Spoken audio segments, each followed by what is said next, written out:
I was a senior when this happened. Senioritis had fully kicked in. It was football season. Our high school was always big on football games because our football team was actually good, and there's nothing else to do in our boring country-ass town. One day at school, we were in some joke of an elective. My friend JJ was in this class with me, so we'd always mess around. It was a Friday, and there was a football game later that day, so we planned to go. And JJ, being the sweet talker he's always been, spun his chair around to face these girls Kayla and Ashley and asked them to go to the football game with us. We already knew them well, so it wasn't weird of him to invite them or anything. They seemed down to meet us later, so JJ dropped me off at home after school, and like 4 hours later, he picked me up, and then we picked up Kayla and Ashley. Then we drove to the school back parking lot by the woods. We had some Four Locos in the car, making sure nobody was passing by. Then we poured some more into water bottles to bring to the bleachers with us. We walked over to make sure we got good seats at the top row of the bleachers.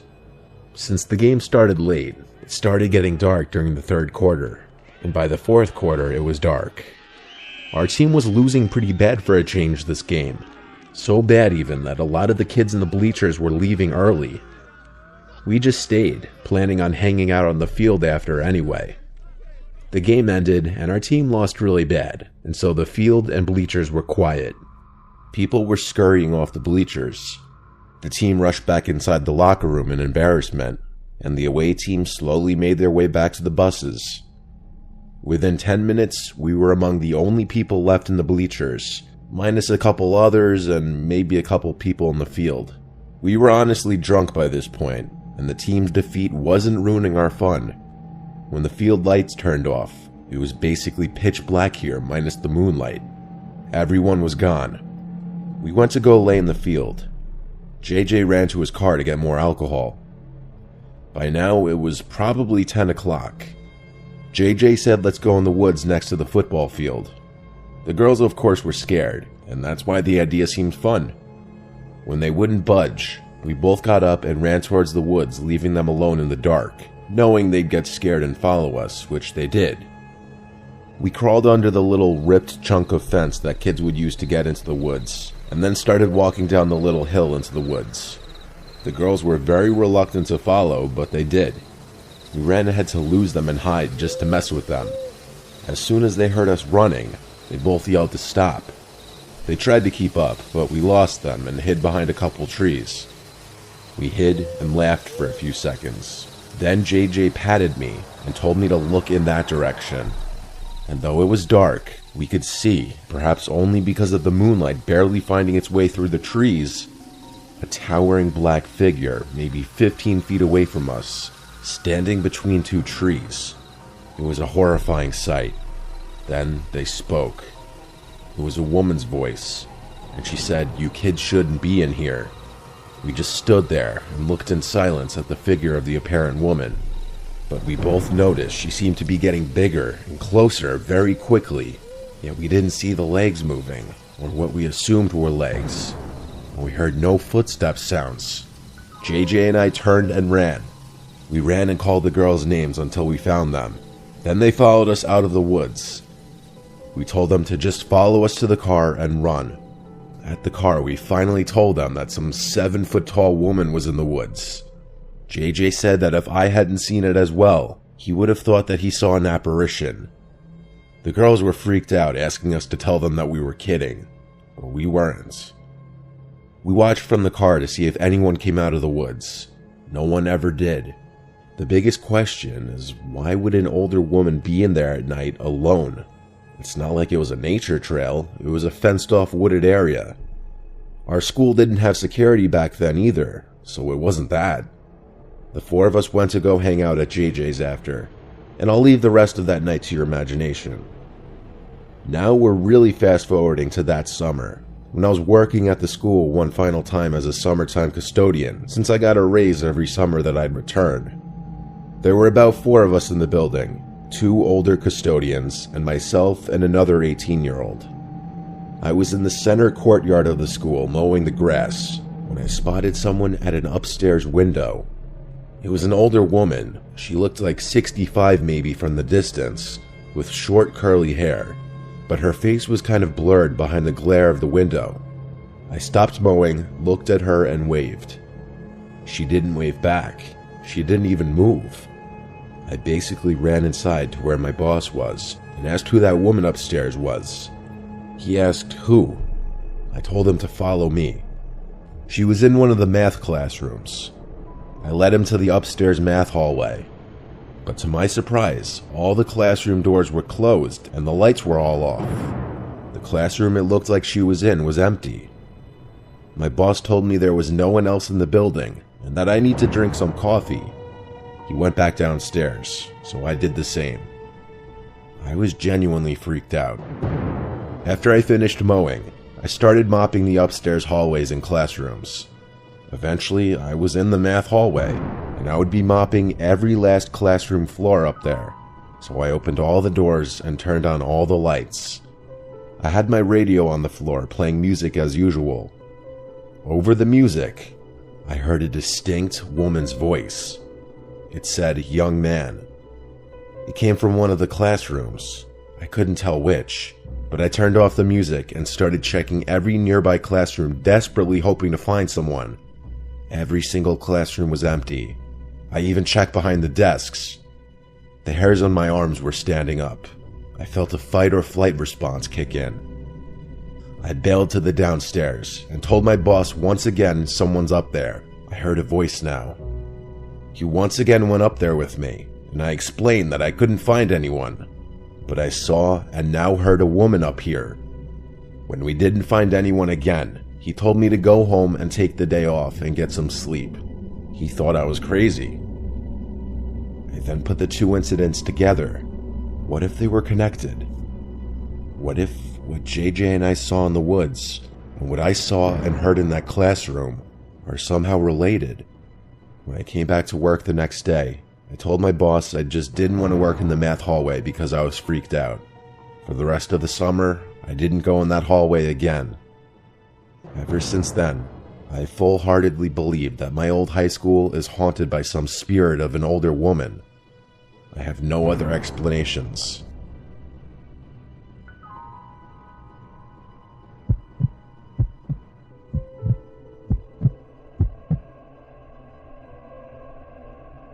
This happened when I was 15, a sophomore in high school. Unfortunately, lunch classes were randomized, so this year I only had my friends Liam and Mike in that lunch period with me. A few months into the school year, one day this new kid walked in first period astronomy. Our teacher, who was a jokester, made him introduce himself to the class. His name was Craig. He teased Craig for a minute, then asked him to sit down. I sat in the back row, and the only open desk was next to me in the back corner. Craig came over and sat next to me. Class didn't technically start yet, so everyone was still chatting. As Craig sat down, he looked around the room, then I felt his stare shift to me. I turned and we made eye contact, and he nodded his head and said, "What's up?" I said, "Hey man, what's up?" He introduced himself, so I gave him my name as well. Craig was a white kid with very patchy, pubish-looking facial hair. He wasn't attractive, but he wasn't butt ugly. He just looked like a somewhat average guy. He was making small talk with me, and I was being nice because I could imagine how rough the first day at a new high school could be. I was probably the first person he officially met in the school. That period, we had to get into pairs for an assignment, so obviously Craig asked me to work with him. I had to say yes, why not? I didn't have any close friends in this class anyway. We had the laptop cart this period to begin work on the assignment, so we all had laptops. I could tell pretty quickly I didn't like Craig's sense of humor. He joked too much and was acting like we were good friends, but his jokes weren't normal, and he'd have this cringy laugh every time he made a joke. He cursed every other word, and he'd make constant dirty and vulgar jokes.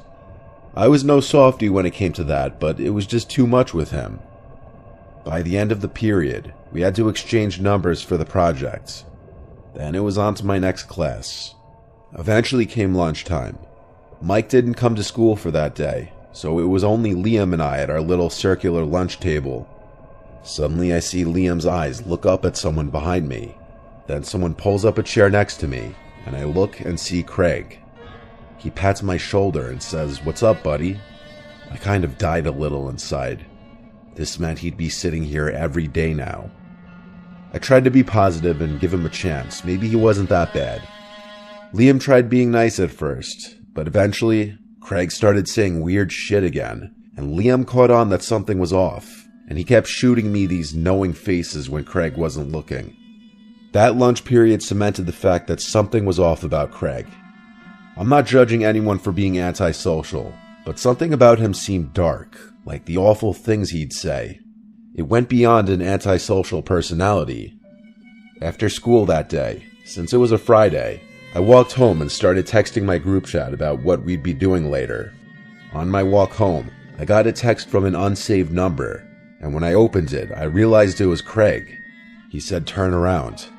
I did, and saw Craig running down the sidewalk towards me, waving. "Oh God," I said under my breath. I waited for him. When he caught up to me, he asked how far I lived from school. I said about a 10-minute walk, and he said same, and he said he'd walk with me. Then he asked if I wanted to work on the assignment real quick and bang it out over some beers. I told him I was actually going to be busy with my friends. He asked what I'd be doing. Uh-oh, he was trying to invite himself. I said we'd just be chilling at Liam's house, and he actually asked if it was cool he came. I didn't even know what to say. I came up with some BS, like Liam's mom doesn't let strangers in right away. It seemed to work. Craig kept walking with me, and I started wondering, is he following me all the way home? That's what he did. I got to my house and said, "Alright man, see you later," and gave him a little fist bump. He said, "See you later," and kept walking down the street. I noticed him look back, so I looked away. I texted my group chat about how weird he is, and Liam backed up what I was saying. We went about making plans to hang out at Liam's house for real, but not until like 9 o'clock. After an hour or two later, Craig texted me something disturbing. He said, "Yo, what's going on in front of your house? Why is there a cop car?" I replied, "What do you mean?" I rushed to go outside to the front stoop. There were no cop cars. It was just Craig standing in our driveway. He was laughing, and like a complete weirdo, he laughed and said, "I got you." Then he said, "I thought you were going to your friend Liam's place." I said, "Yeah, in a little bit." Then I said, "Why are you being weird?" He didn't laugh at that. I saw he was visibly offended. I said I gotta go inside, and so I did and shut the door. He texted me all offended saying, "Bro, WTF." I was speechless. I just met this kid today. I spent 40 minutes with him. Why was he obsessing over me and following me and now stalking me? He literally tricked me into coming outside to see if I was home. I texted him back, "You're freaking me out, bro." I guess that was a mistake. He sent me some long message about how he thought I seemed chill and was different from the rest, but how I'm just like everyone else. I sent a screenshot to my friend group, and they were all laughing and shocked at the same time. I emailed my teacher and asked him if I could do the assignment myself and explain the situation.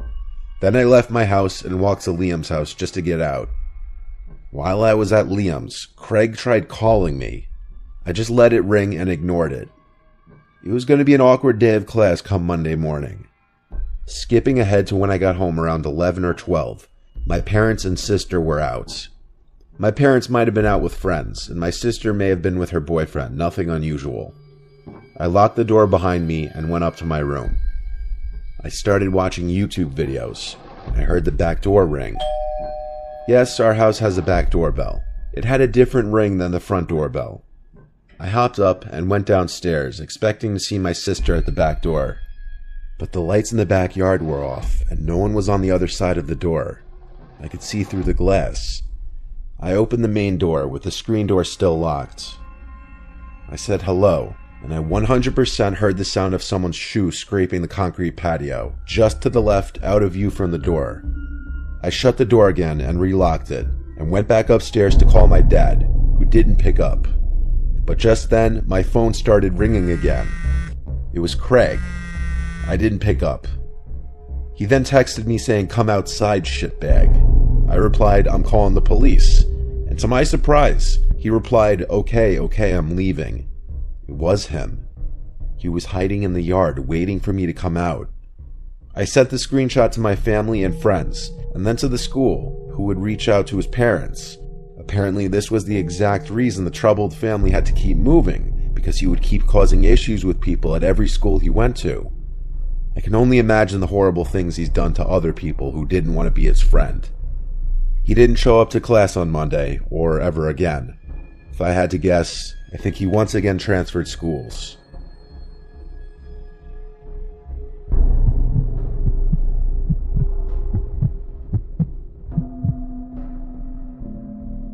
I live in rural New Brunswick.